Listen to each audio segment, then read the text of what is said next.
Assalamualaikum warahmatullahi wabarakatuh. Perkenalkan, nama saya Tina Indrayani, NIM 20200208048, mata kuliah Pemasaran Internasional, dosen pengampu Ibu Titi Haryanti, SE MSI.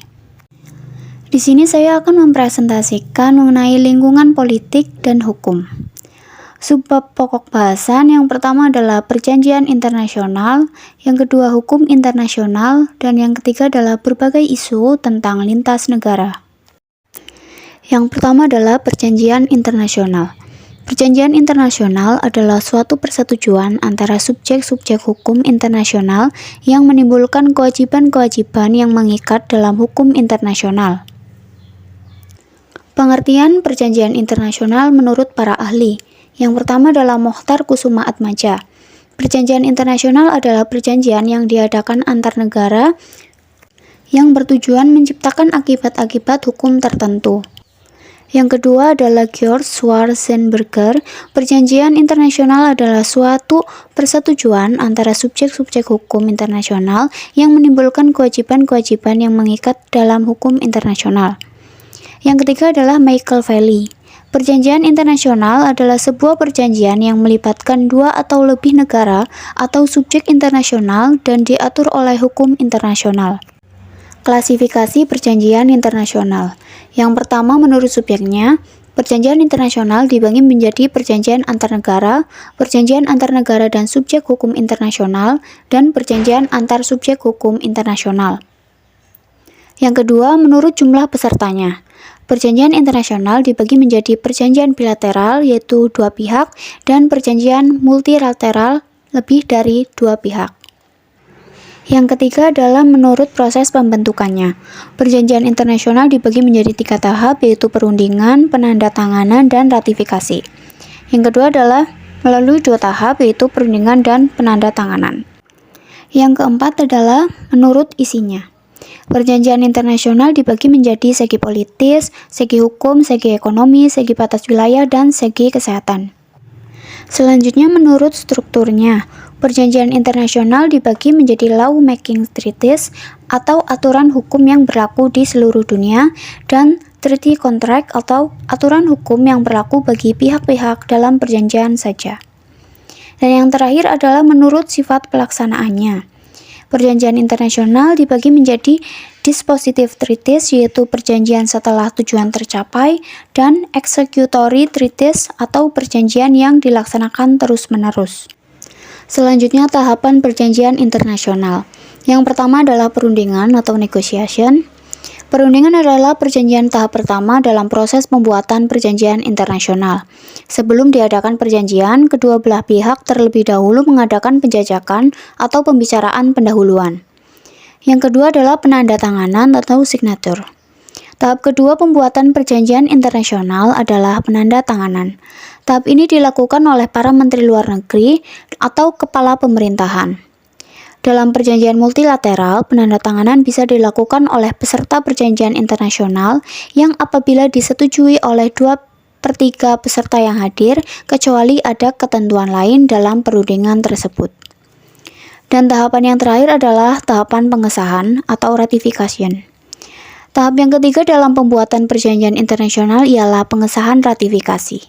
Tahap penandatanganan atas perjanjian hanya bersifat sementara dan harus dikuatkan dengan pengesahan atau penguatan melalui ratifikasi oleh setiap negara yang terlibat.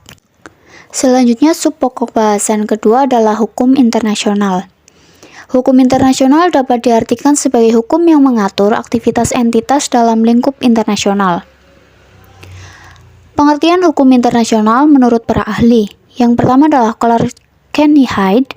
Menurut Hyde, hukum internasional adalah sekumpulan hukum yang sebagian besar terdiri atas prinsip-prinsip dan peraturan-peraturan yang harus ditaati oleh negara-negara. Yang kedua, menurut Andi Tenri Padang, hukum internasional adalah bagian hukum yang mengatur aktivitas yang berskala internasional. Selanjutnya, J.K. Streck, hukum internasional adalah sekumpulan hukum atau body of law yang terdiri dari asas-asas. Hukum internasional bersifat wajib, sehingga harus ditaati oleh negara-negara di seluruh dunia dalam menjalin hubungan internasional.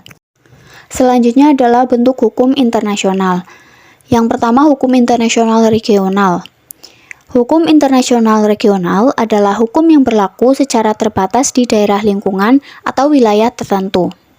Misalnya, hukum internasional Amerika Latin seperti konsep landasan kontinen dan konsep perlindungan kekayaan hayati laut. Yang kedua adalah hukum internasional khusus. Bentuk hukum internasional yang kedua adalah hukum internasional khusus. Hukum internasional tersebut berbentuk kaidah yang khusus berlaku untuk negara-negara tertentu. Contohnya adalah Konvensi Eropa mengenai hak asasi manusia sebagai cerminan keadaan, kebutuhan, taraf perkembangan, dan tingkat integritas yang berbeda-beda dari masyarakat dunia. Asas hukum internasional. Yang pertama adalah asas teritorial. Asas teritorial adalah aturan atau hukum yang dibuat oleh negara dan berlaku untuk semua orang yang ada dalam negara tersebut. Yang kedua adalah asas kebangsaan. Asas kebangsaan adalah hukum negara tetap berlaku bagi warga negara walaupun ia tengah berada di suatu negara lain. Jadi asas ini memiliki kekuatan ekstrateritorial. Dan yang terakhir adalah asas kepentingan umum. Asas yang didasarkan pada wewenang negara untuk mengatur kehidupan masyarakat. Subpokok bahasan yang terakhir adalah berbagai isu tentang lintas negara. Di sini saya mengambil tentang dampak perang dagang Trump terhadap perekonomian Amerika Serikat, China, Uni Eropa, Kanada, dan ASEAN. Presiden Amerika Serikat Donald Trump memulai perang dagang dengan menaikkan tarif impor baja dan aluminium serta barang impor dari China sehingga mendapat perlawanan dari negara mitra perdagangan baja dan aluminium seperti Uni Eropa, Kanada, dan terutama dari China. ASEAN sebagai salah satu supplier utama barang ke China juga pasti akan terkena dampaknya. Dengan menggunakan GTAP versi 9, dilakukan simulasi untuk menganalisis dampak perang dagang Trump terhadap perekonomian Amerika Serikat, China, Uni Eropa, Kanada, dan negara di ASEAN. Hasil penelitian ini menunjukkan perang dagang Trump membuat pertumbuhan PDB dan kesejahteraan Amerika Serikat mengalami penurunan, walaupun neraca perdagangannya mengalami kenaikan positif. Kenaikan tarif baja akan memberikan efek positif terhadap output dan permintaan tenaga kerja sektor iron and steel di Amerika Serikat. Dampak penurunan PDB dan kesejahteraan tertinggi dialami oleh China. Selain itu, neraca perdagangannya mengalami penurunan serta diperkirakan akan terjadi pembelokan perdagangan ke negara lain akibat kenaikan tarif impor ke Amerika Serikat.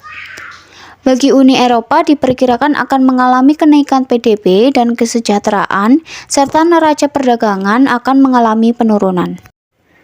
Dampak perang dagang terhadap ekonomi Kanada yaitu meningkatnya PDB dan kesejahteraan, serta neraca perdagangan diperkirakan akan mengalami perubahan kecil yang positif. Perang dagang Trump diperkirakan akan memberikan dampak yang kecil bagi perekonomian negara-negara ASEAN. Dampak tersebut adalah peningkatan PDB dan kesejahteraan. Hampir semua negara ASEAN mengalami penurunan neraca perdagangan akibat dari peningkatan impor dari China.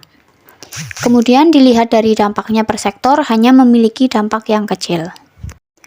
Sekian presentasi dari saya, mohon maaf apabila banyak kesalahan. Terima kasih, wassalamualaikum warahmatullahi wabarakatuh.